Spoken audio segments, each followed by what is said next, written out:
Hello, everyone. My name is Raven Manygoats, and I'm a curatorial assistant in the Art of the Americas here at the Zimmerli. And I worked closely with Jean Quick-to-See Smith on Indigenous Identities Here, Now, and Always, which is now on view through December. I'm also a PhD candidate in the history department, and my dissertation focuses on the role of women within the Red Power movement of the 1970s. Before beginning, I would like to acknowledge that the land on which I stand on right now is part of the ancestral lands of the Lenape people, who were forcibly removed and now live throughout the United States and Canada in diaspora, including the 3 federally recognized nations in Oklahoma and Wisconsin.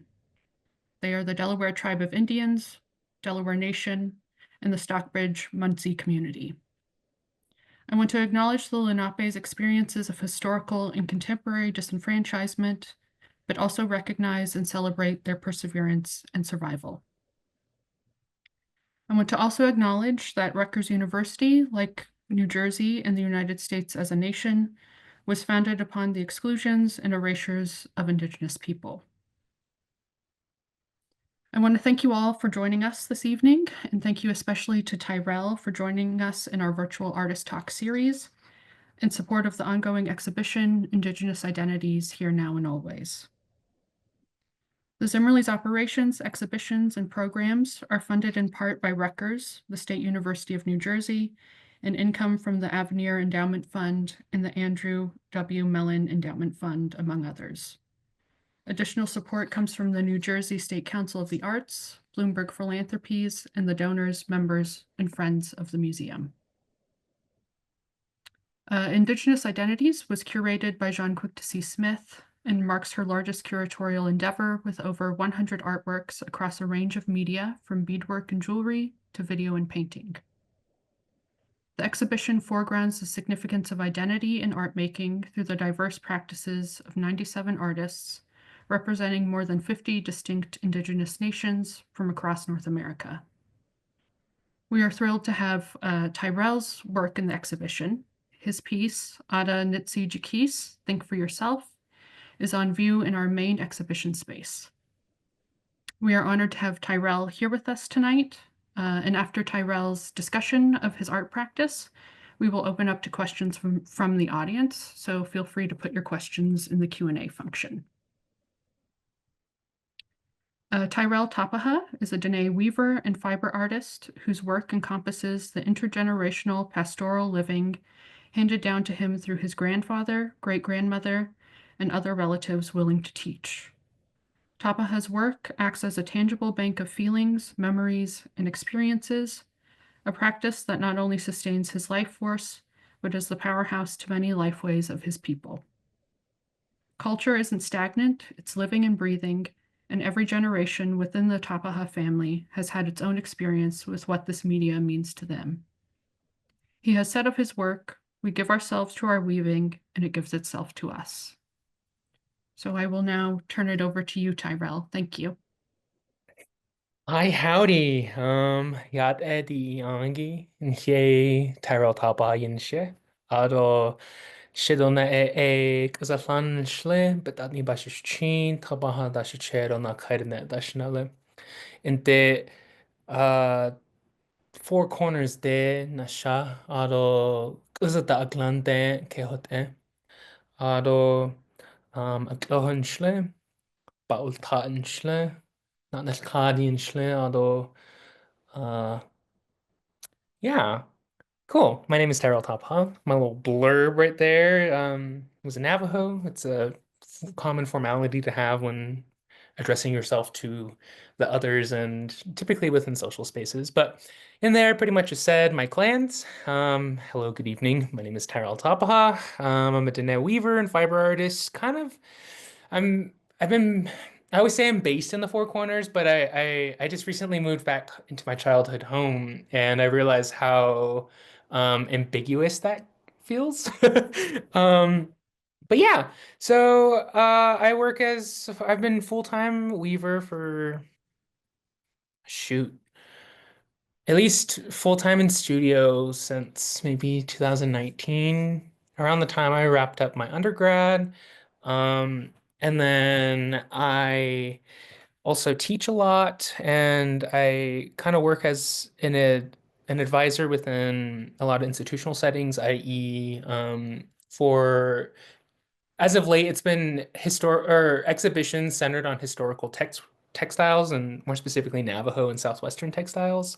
I also work as a sheep herder full time.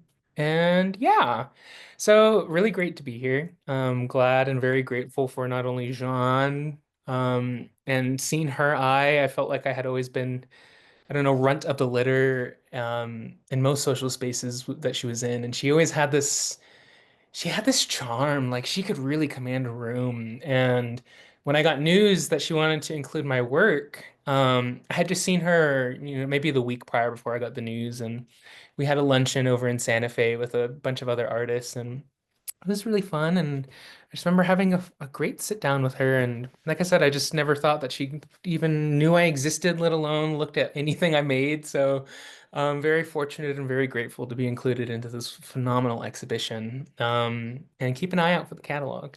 Also, thank you to Raven for being personal Tyrrell Wrangler throughout all of this. You are a shining star. But yeah, weaving. Oh my goodness. Where do I start? I guess baby Tyrell. Navajo weaving, it forms our identity. It's really when people talk about being Navajo, they talk about, we talk about sheep, having livestock. We're in a blue-collared part of the world. In my mind, I think of like this is probably one of the most authentically cowboy, like there's still real cowboys here. And I never really bat an eye about it. I think it's a classic case of, you don't know what's in front of you until you look the other direction. So, I being a young person in my 20s, and not only um just even within my time in academia, I had just been pedal to the metal. Blew through everything, and I've been a generalist in most regards, socially, whether that's with relationships or just within a public space, but even down into like how I manage my own form of learning.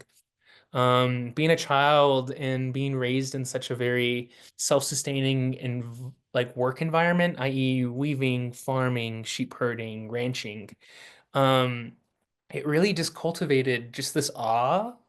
I don't know, and as well as like inherent understanding of how a lot of things are done. I don't know. I had as of late, people like the phrase, "Oh, you're an old soul." But I've just been so fascinated with the work ethic as well as the community and foundations that a lot of these old timers have. So, little baby picture of me. This was over at my great grandmother's house in Tees. That's my great grandmother, Mary Katie Claw, on the right. She was my family's matriarch. She had passed in 2013. She had shown me, kind of was the first person to sit me down and kind of talk about the loom, talk about mechanics, kind of talk about vague philosophies. There was some level of a language barrier.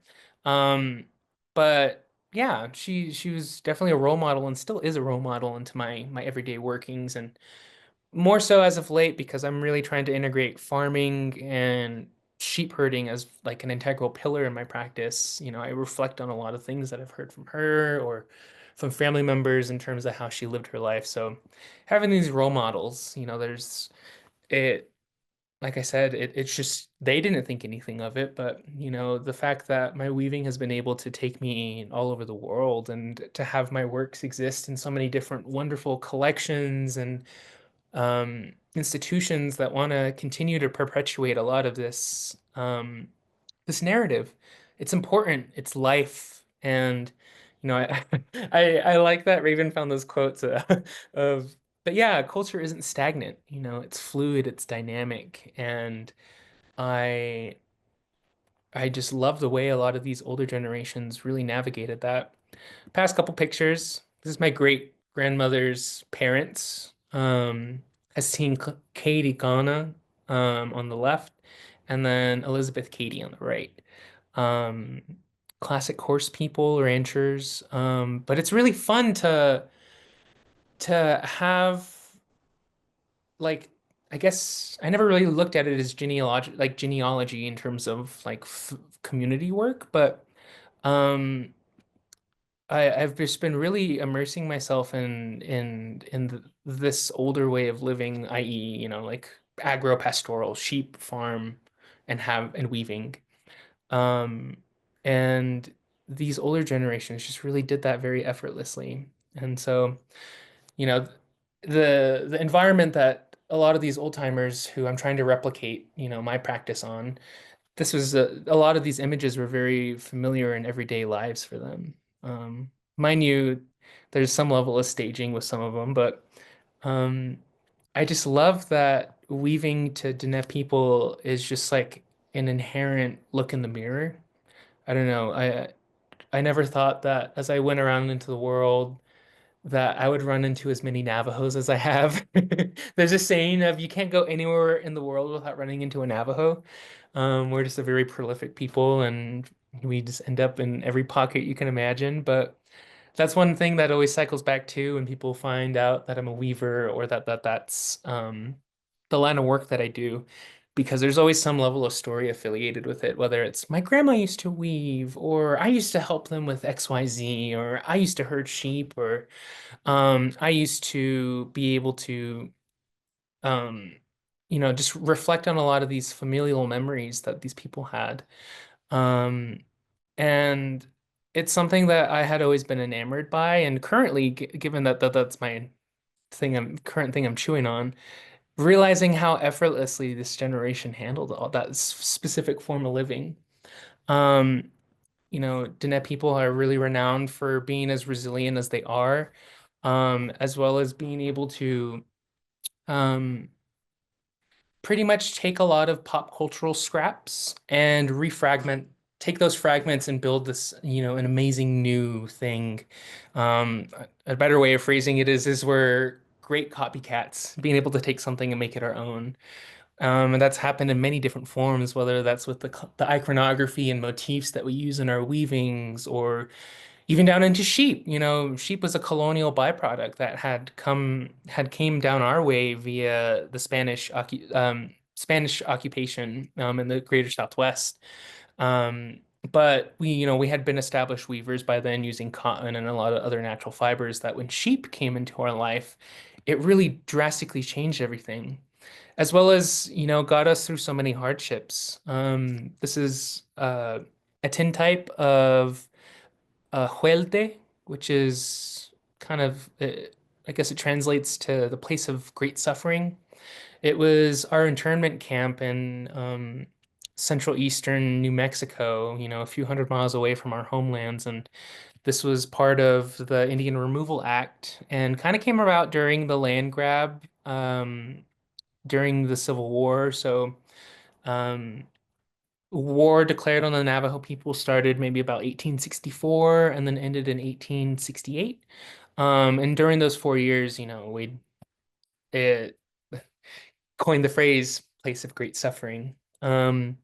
But kind of circling back into what weaving had been for us and what it's always been is it's been inherently utilitarian. A lot of our works um, reflect nature. They're meant to be worn. They're meant to be used, aid us.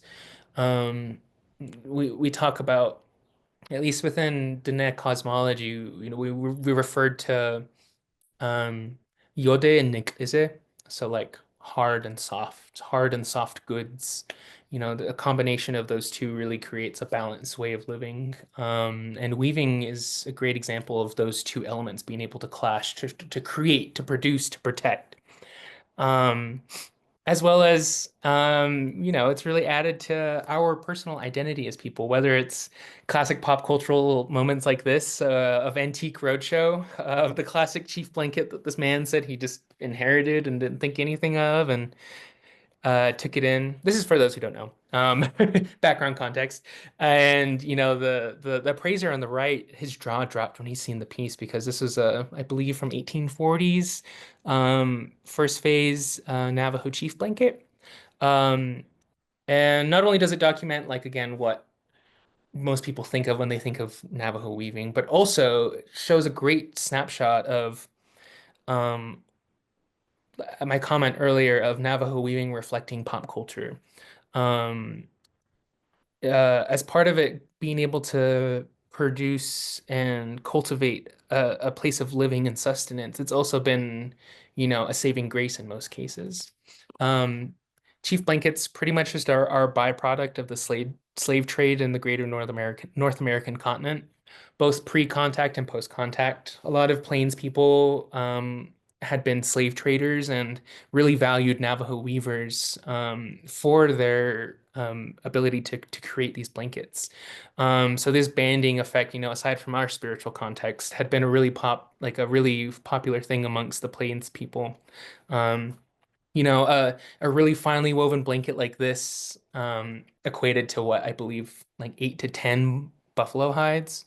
Even crazier, when the Franciscan monks had started to meander around the Southwest, they had wrote so many crazy entries and random metrics to kind of just document and give context to what life looked like to in the Southwest area back to Spain.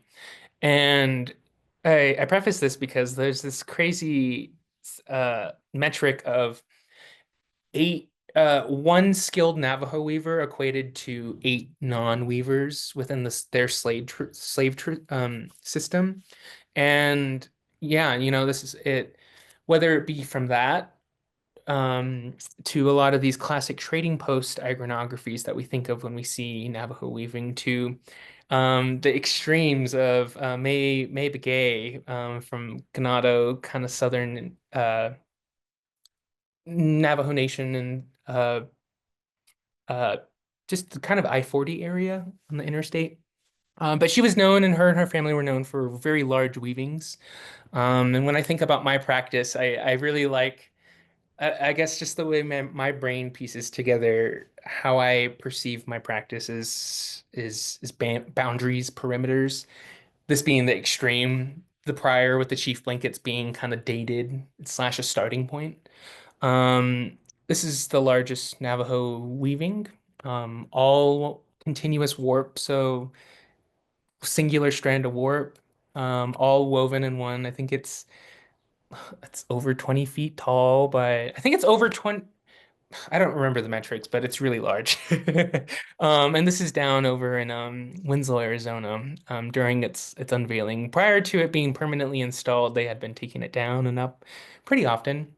But yeah, like I said, historical context, these are things that kind of come to mind, slash I'd hate to disregard a lot of my culture and my people's history because um I don't know, like down into our cosmology and the anatomy of our loom, each individual piece has a significance. It was made and created from something and had a purpose and intention. And I don't know, for those of you who haven't seen a Navajo upright loom, it's essentially just sticks and string. So it's phenomenal that technology like this that had been around for millennia still exists and not only pairs well in terms of utility, but also is applicable in the this contemporary times. As I mentioned, I've been full time in the studio for the past few years and predominantly under weaving. Um, but to talk about weaving, we have to talk about sheep. Um, and I've been always raised with ideas of take care of your sheep; they will take care of you.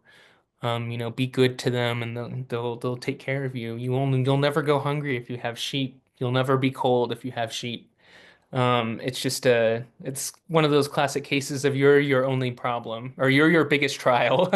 Um, so I just love how it's just been such a prominent thing in my life for as long as I can remember.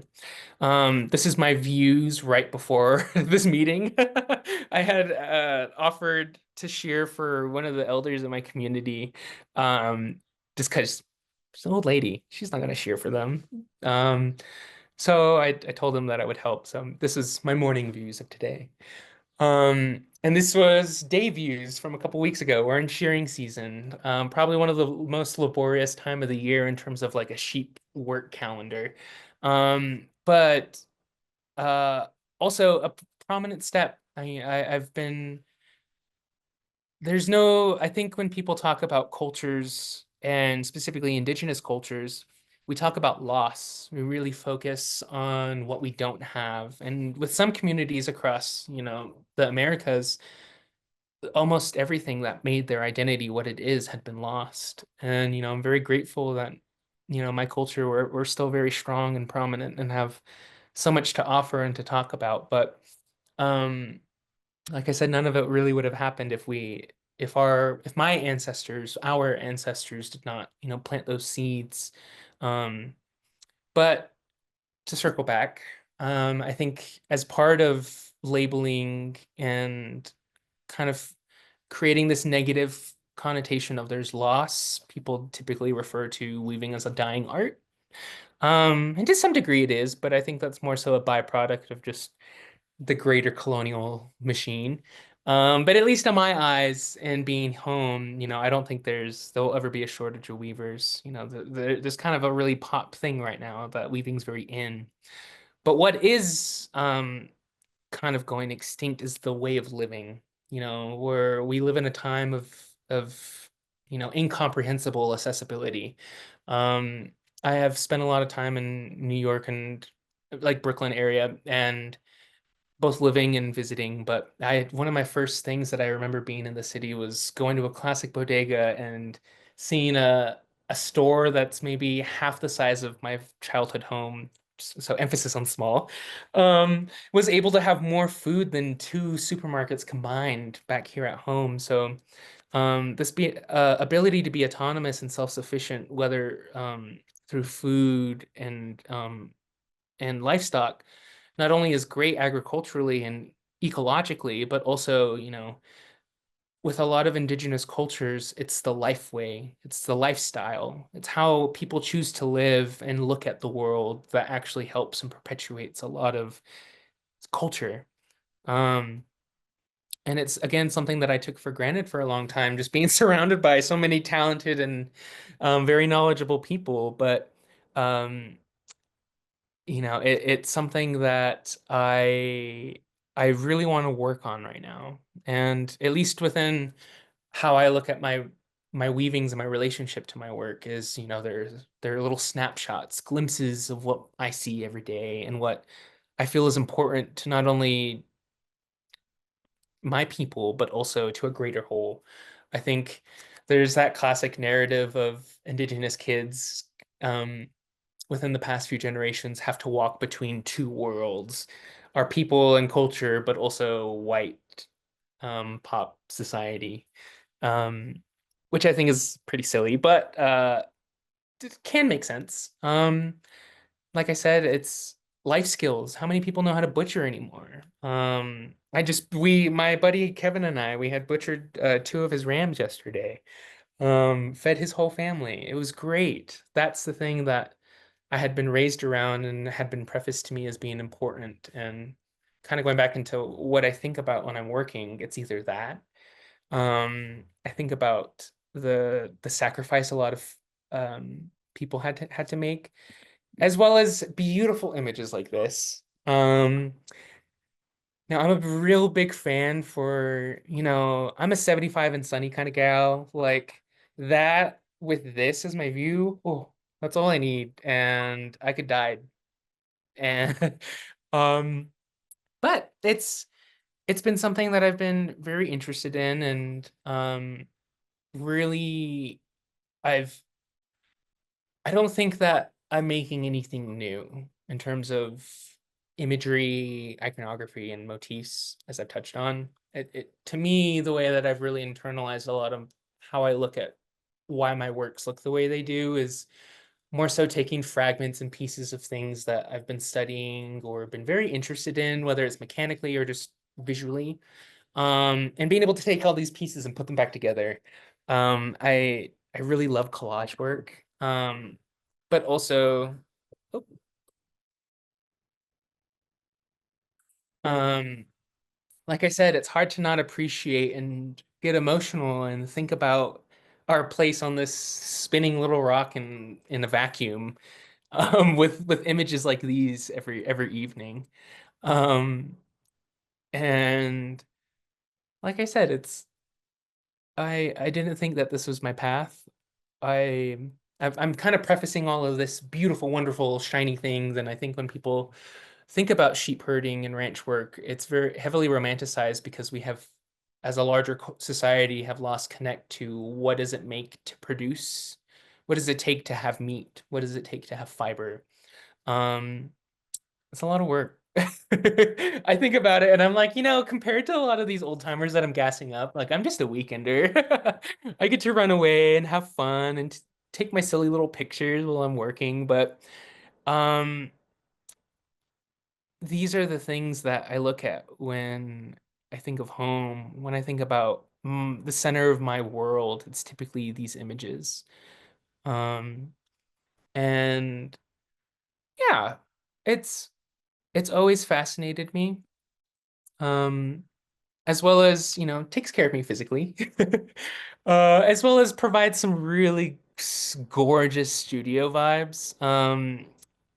My family camp, so here in the Colorado Plateau, we're in the San Juan River Basin, northern part of northern New Mexico and southeast Utah and northwest Arizona.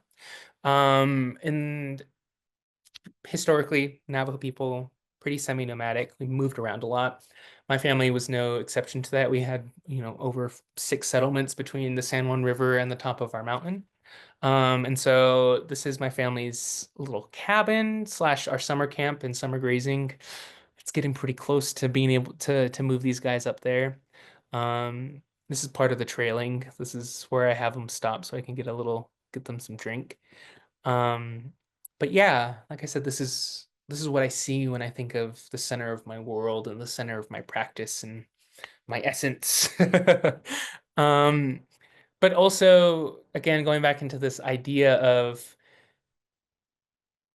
I don't know if it's my ego telling me that I have something important to say or if it's, something greater than me, but um I really like to look at my work as, snapshots and documentation for later generations to look at and reflect on.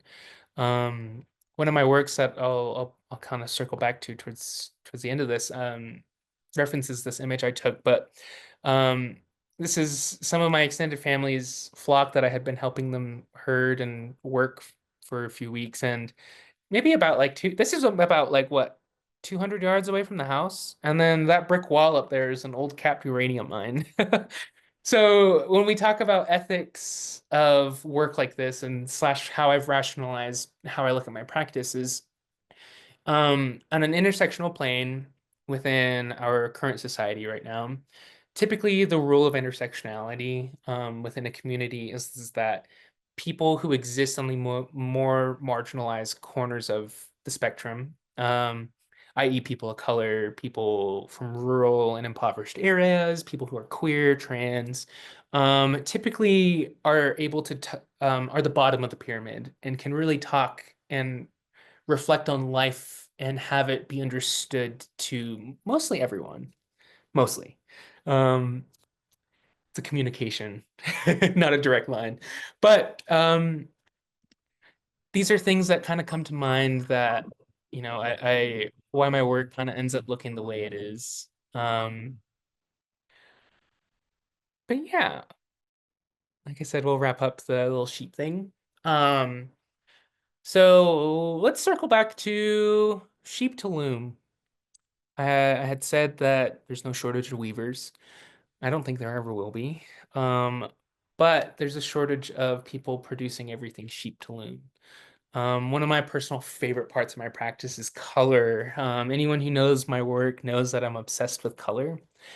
And as I've realized, it's kind of, as it being a strength and just visually enticing as a finished work, is also kind of limiting in terms of how I've like perceived my personal growth is I think it's really easy to overuse color. Part of my shtick with the color that I use in my works is I hand process and hand harvest pretty much almost all of my natural dyes. I have been exclusively working with natural dyes for since probably yeah, maybe before the pandemic.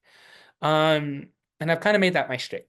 Um, with, exceptions to like indigo and cochineal, a lot of these kind of more exotic colors. Um, but typically, this is something that I find really restorative slash informative.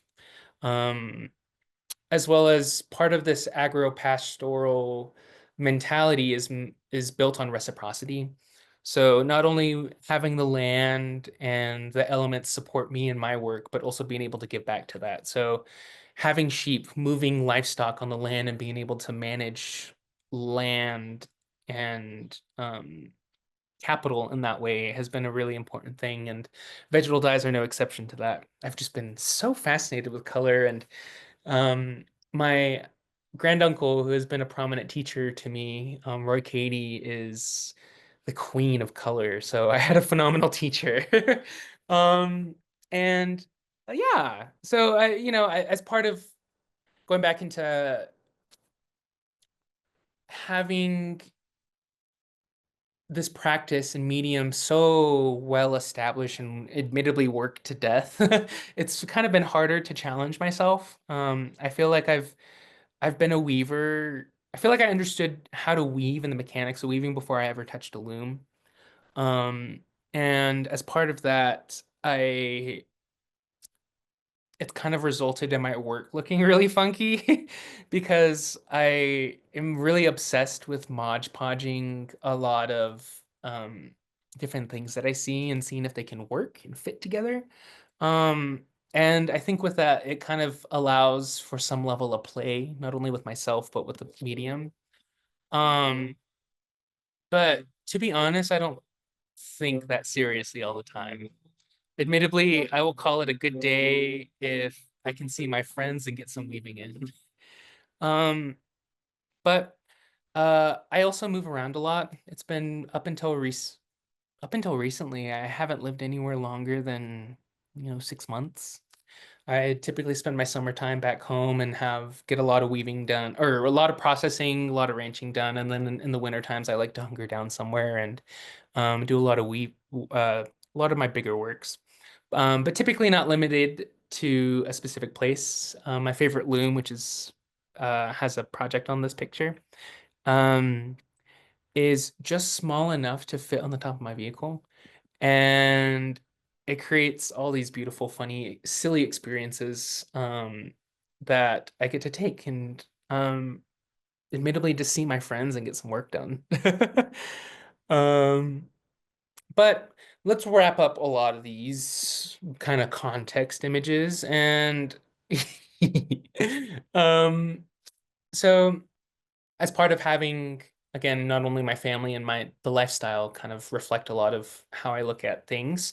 Um, Historical works as part of the curatorial things, that's selfishly one of my favorite things is learning and being able to analyze up close and personal with a lot of these pieces. um, Culturally, we look at our weavings as individuals, living breathing people that exist on their own. So being able to work and see a lot of these historical pieces has just been so informative and really fun to nerd out about.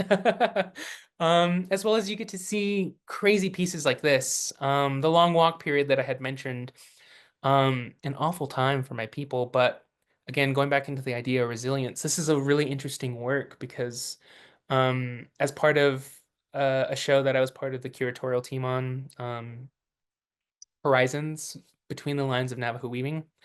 This is one of the contenders we had, and this is a blanket that had been started on the Navajo. Well, I guess had been started prior to the long walk, had been packed up, carried maybe 300 miles or so to the internment camp in Fort Sumner, New Mexico, and then had been finished at Fort Sumner. Um, it was an insane piece, and to see it from, such mint condition was phenomenal. Like they had it laid out for us when we walked into the room, and I was like, whoa, you can feel it from like across the room. Um, but visually, uh, and I guess mentally, there's a lot of clutter.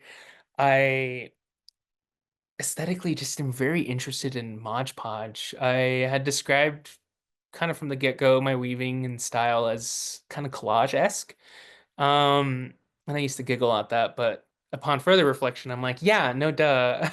I had done a lot of paperwork in my undergrad just for shoots and giggles. But in terms of notes and kind of the sketches prior to my finished works, these are kind of the little doodles and squiggles that kind of end up being pieces, or in this case, prints. Um, Love me a print.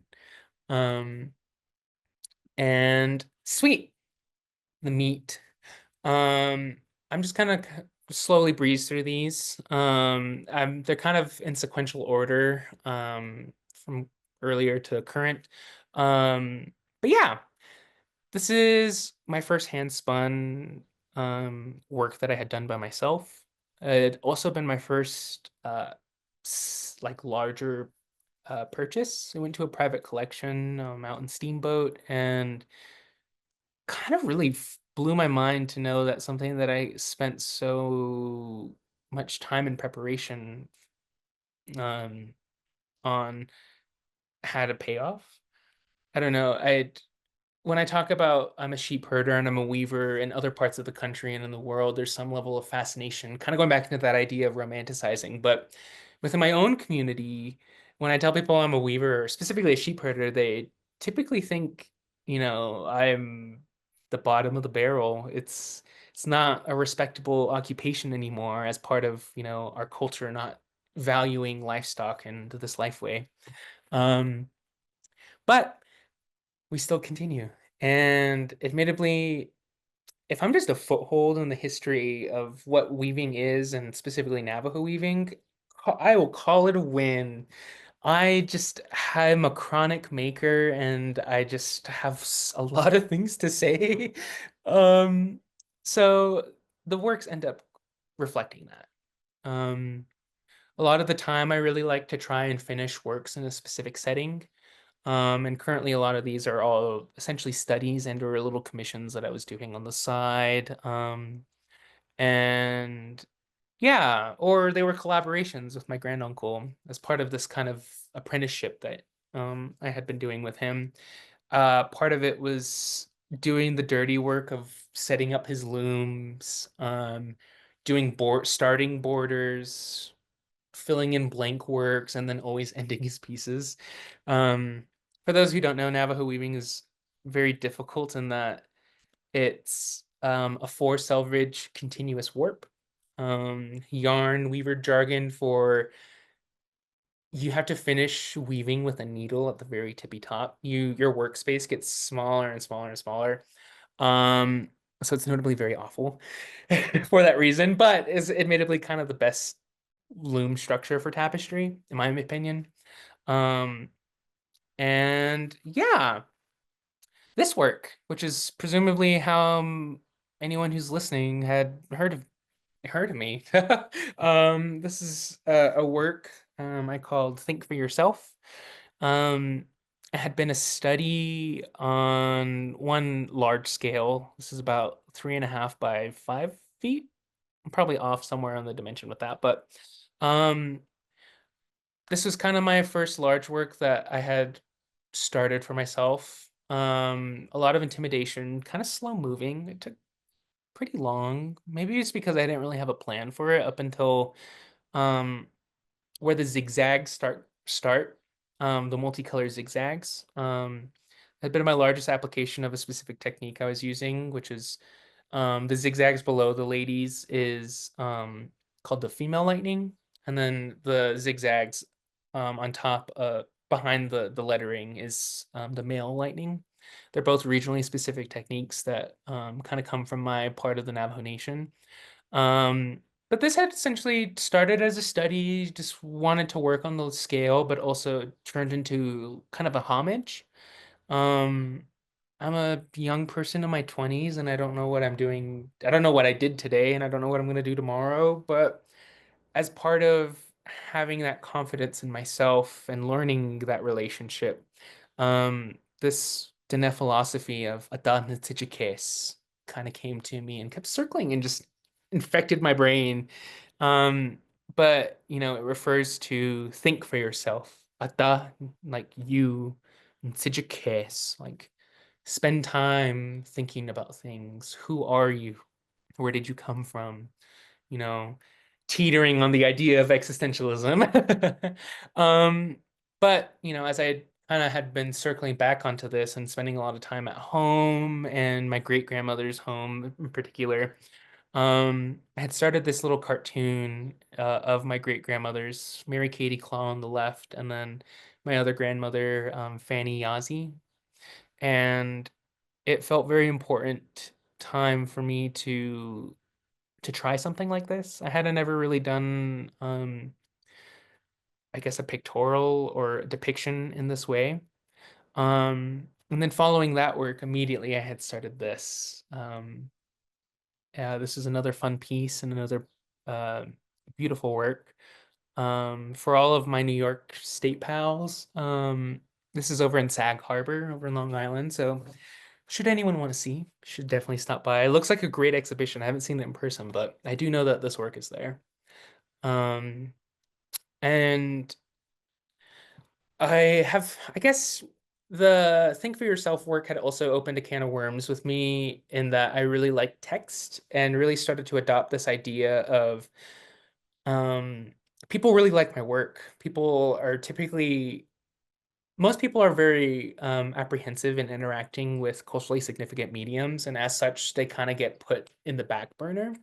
But something that I really love in terms of community response to my work is people love text. You don't have to be a weaver, you don't have to be Navajo, you don't have to do anything but be yourself and maybe speak the English language, or at least know how to read the English language to have these works have some affect on you. But the series in particular, it's Better Don't, has maybe about 12 editions right now, and I'm hoping to wrap it up soon. But started this irreverent conversation of like, within a lot of these historical collections at institutions, typically they're just runoff from like trading booms. So you see a lot of the same weavings, same flavors essentially, but when it came to text, something that had been really interesting to me was a lot of when texts first started emerging in Navajo weaving, it was strictly commissioned last names from white buyers via the train, last names of traders or trading posts, place names, dates, but never really anything about the weaver and what they saw or what they thought and felt, and essentially just full removal from the weaver themselves. And at least in most collections in the country and in the world, that's the meat and potatoes of the life of these weavings is almost entirely lost. So there's some level of big push to being able to give voice to the works. But on that idea, what does it look like when you do give a strict and flat out phrase that is forever tied to this work? Um, and it's varied and bounced around a lot, and typically has been well received. Um, but yeah, it had also turned into things like this. This is a classic moody early 20s thing of this is like my honeymoon piece I had with this relationship at the time. I had been bouncing back and forth between Brooklyn and then doing sheep stuff. So text had been the main mode of conversation. And at the time when I started this work, that was just the classic thing that was on my brain. Started out as a honeymoon piece. The relationship lasted long enough that the ending of the piece was the breakup. So, you get fun little snapshots and mirrors of yourself in this way. Um, Said relationship, but also a chance to document and talk a lot about these greater issues that speak to things. This was a work that I had started when I had started to scratch the itch of what does resource extraction look like here in the Navajo Nation. We had been one of the largest contributors to um, the Cold War in terms of uranium and plutonium ore. There's countless pipelines out here that, move natural gas, oil, coal. The economy currently or historically had been predominantly livestock and farming. And within the past 60, 80 years had fully transitioned to this part of the world only exists and has jobs that are in the economy of resource extraction. My great grandfather worked in coal. My grandfather works, or great grandfather worked in uranium. My grandfather worked in coal. My dad works in natural gas. So being able to be a person who is on the land every day and see those effects over the course of this, less than 100 years had really shaped everything. And it's kind of hard to think about that. On that note, alternatively from very serious notes, sometimes it's just simple as asking yourself, all that for a boy? Um, and a very important question to ask yourself. Um, and like I said, a lot of the works typically end up being little things that I'm really interested in. This being a mock-up or a recreation of a print that I did of a family t-shirt. This is a work I did to kind of break away from color that I modeled my great grandmother's hands. Um, those are her hands that I put my tattoos on as like this weird little intergenerational pipeline. Um, it's a really fun, detailed work and just a weird piece to work on, as well as, as I'm not limited to wool and fiber. As part of ranching and working with sheep, the world is your oyster. There's so many countless materials around you. To being able to experiment with things like this. This is kind of like a first formal self-portrait. His name is Dan. Um, he's a really fun guy, and I just really wanted to work on this idea of a multi-selvage weaving that, looked like a guy. I just wanted to see if it can be done, and then I found out could be done. My goals was to have him as spaghetti arms because I really like squiggles. Um, so as we're speeding through this, we also have a dress that I had wove for my sister. The next two pieces are had been included in our Horizon show over at the Museum of Indian Arts and Culture in Santa Fe. Beautiful dress woven for my sister. She was a pandemic graduate, so she never really wore it. The said piece. This work had left this exhibition early to be included into the Zimmerli show, so very grateful Jean has the wow and charisma to make something like that happen. Rest in peace. It's even more fun works like this. This is a work that I had wrapped up at the end of our season on the mountain last year, really talking about land and place, both in water, color palette, eccentricity of light, um, and kind of just a silly little palette cleanser for me. Um, as well as, again, I had talked about our work being inherently documentary, but um, this was a really fun one. There had been a style that came around in maybe the late 60s, mid 60s of kind of like a display case thing. It's heyday boom of tourism, so Navajo weavers ended up like weaving jewelry or like grocery goods from the trading post, and people really like that. Um, and it was an aesthetic that I had always seen growing up, but I wanted to see what it looked like if with my tools. So my iPod, my headphones, my notebook, a Fujifilm camera, my tools, my medication, um, Sharpie, an Nalgene, and a little toy figurine named Dan, who was my bit at the time.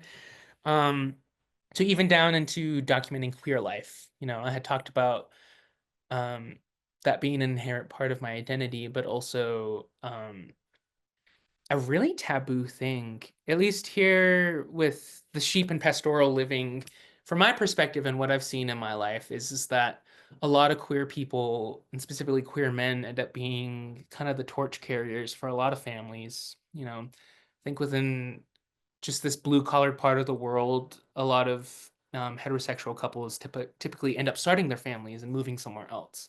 While a lot of queer people just in rural countries are kind of left to fend for themselves and end up inheriting a lot of this life way. So, um, like a grinder text message just seemed very important and very um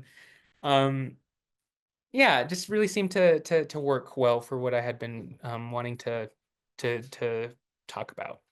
To even down into, like I said, this is kind of another rendition of what my self-portrait idea gravitated towards. In a classic case again of tools, body, spaghetti arm guy.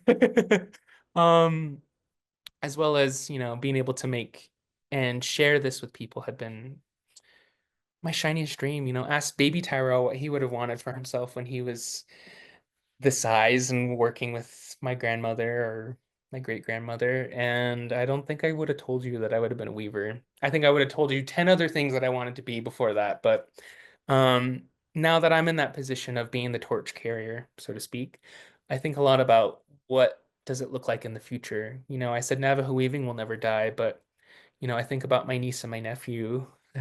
There's a classic, Uncle Rel, can I help you? Can I help you weave? Um, and in the same way that I was turned away from, an educational moment. I try to be the same way for this upcoming generation. Um, and it's as simple as having a conversation while he plays with Play-Doh, or, a silly little post-sugar crash. But, you know, currently, and as I'm kind of in this cultivating and feeding and healing phase in my life of I feel like I have enough seeds and essence distilled into my life and practice that I think it's my turn to feed that, so that, myself and the people around me can benefit from its abundance. So thank you very much for your time today. Thanks for everyone who has thoughts. On that note, anyone who has thoughts, spam Raven's chat box. And yeah, thank you so much for your time today.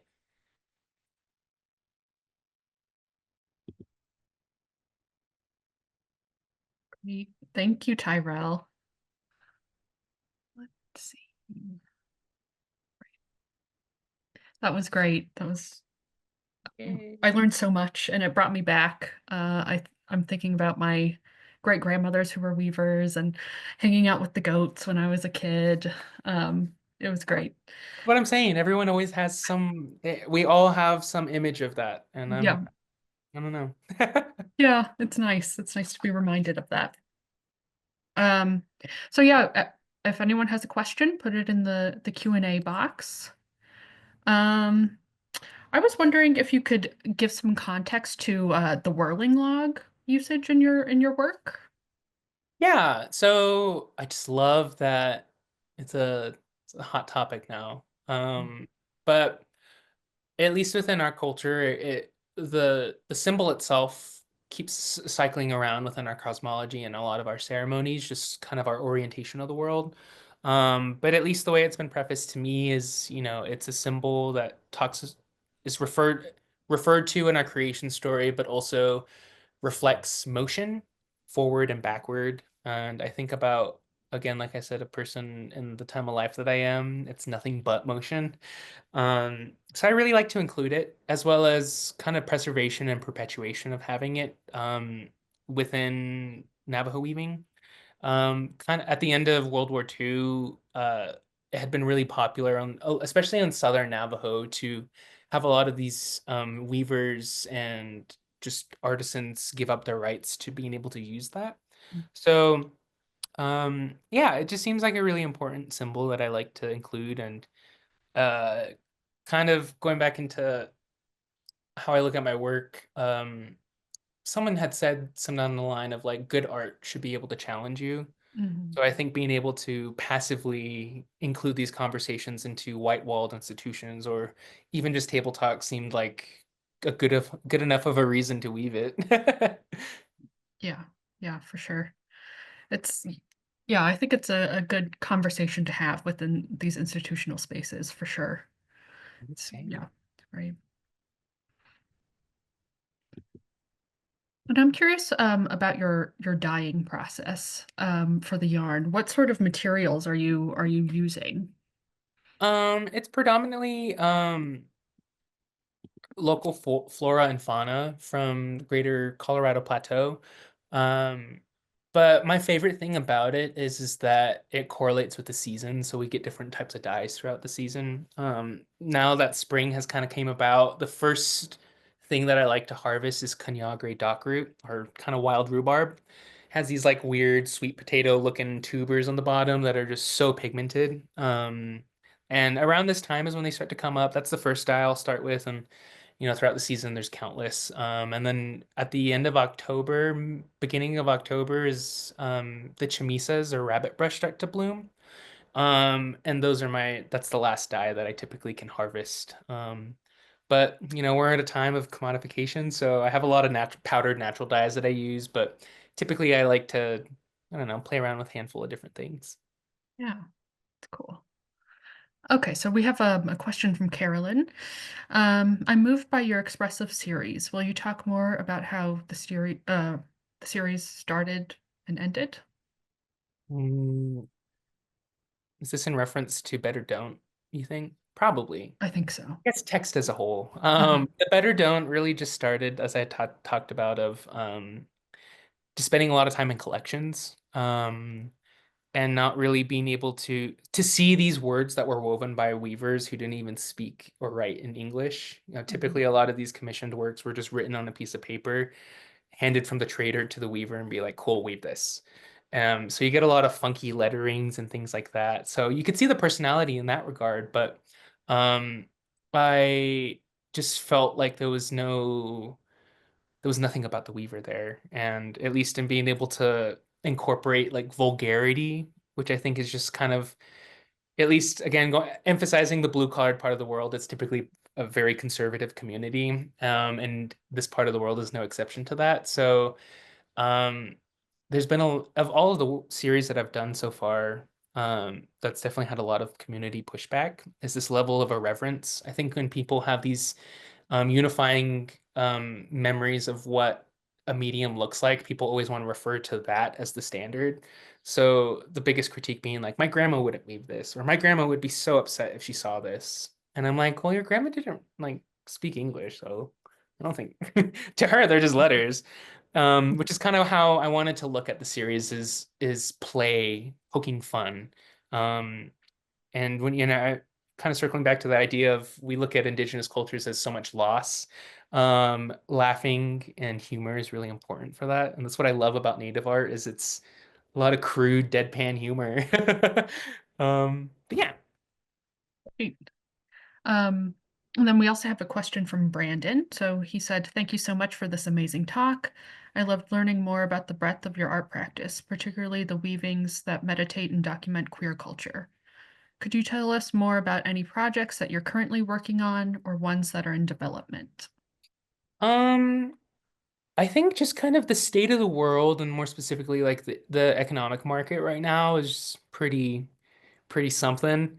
So large work acquisitions has kind of almost entirely stopped for me at least. So I've been having a lot of fun like doing small works. I don't really do commissions, but like on the DL, this is what I've been trying to do lately is chipping away at those.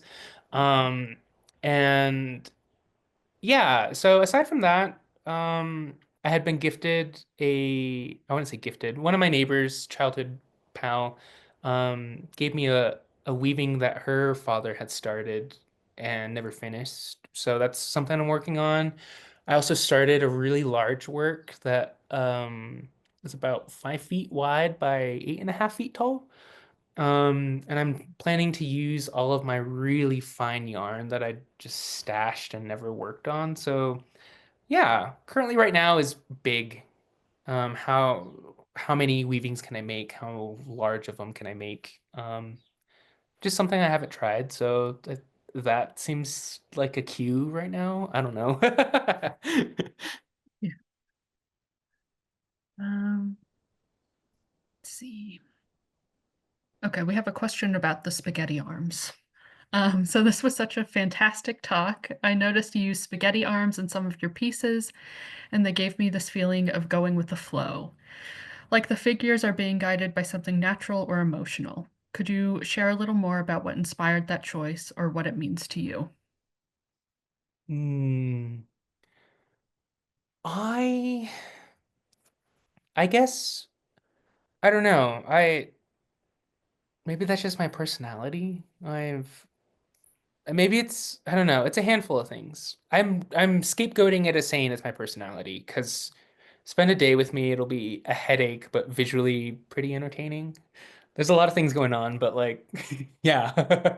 Um, I don't know. I try not to take things too seriously. Again, like that was kind of one of the things that kind of scared me from weaving when I was little was the rigidity in terms of the practice. Because the previous generation, my parents kind of are the first generation to do nothing. They were never really around culturally. They never did anything that was culturally significant. But so as such, being a grandma's boy, um, it always scared me to see how very meticulous these people were. And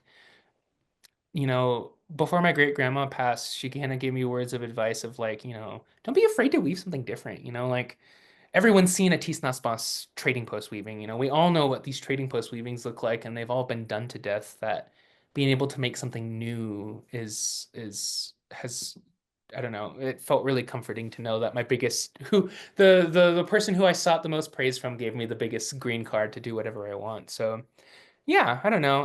I'm kind of a faster weaver, so if the idea is not too complex, I'm like, why not? Yeah. If grandma's okay with it, might as Yeah, if well. grandma's okay with it, shoot. Yeah, Yeah, do it. all I need. Okay, we'll do one last question. So this comes from Alejandro. He says, "Hey Tyrell, I really resonated with your comments on building from cultural scraps and pieces. Asking for advice for artists. When do you make the call to start putting those pieces together? Is there a feeling for that call to action?" I think an important thing that I can say in terms of creativity. I don't know if I'm a person in a position to give advice, but um I it doesn't stop. That's something that I really love about my fellow artists and the other creatives in my life is that inner dialogue with yourself never stops. Like I my parents they made a comment the other day. I was working and weaving on the floor and I was just really talking to myself and they're like, who are you talking to? It's like, oh, I was just planning out my week next week, and I just had to say it out loud so I can remember it. I think that kind of approach to a practice is really helpful. The compiling them, I don't know. I think sometimes it just feels right, or as of late, like, um, I'd like to think that I have good intuition. So typically, if something keeps cycling in my head, and if I think about it more than 3 times, I'm like, okay, I should probably have some action with it. So at least the compilation of things, they're typically like limited to a time and place, as well as how much I'm thinking about it. Mhm, mhm. Yep. Well, thank you, Tyrell. This was really amazing, and we Yeah. appreciate having you here. Um, and I guess this concludes our event, but I just want to point out to the listeners that our next virtual artist talk will be with Michael Naminka on May 12th, Michael. and Cara Romero will be joining us in June. So you can check out our website for more details on that. And thank you again, Tyrell, and thanks for sharing with us this evening. I Thank you appreciate so it. much, Raven, and thank you everyone for showing up. Thanks. Take care, everyone.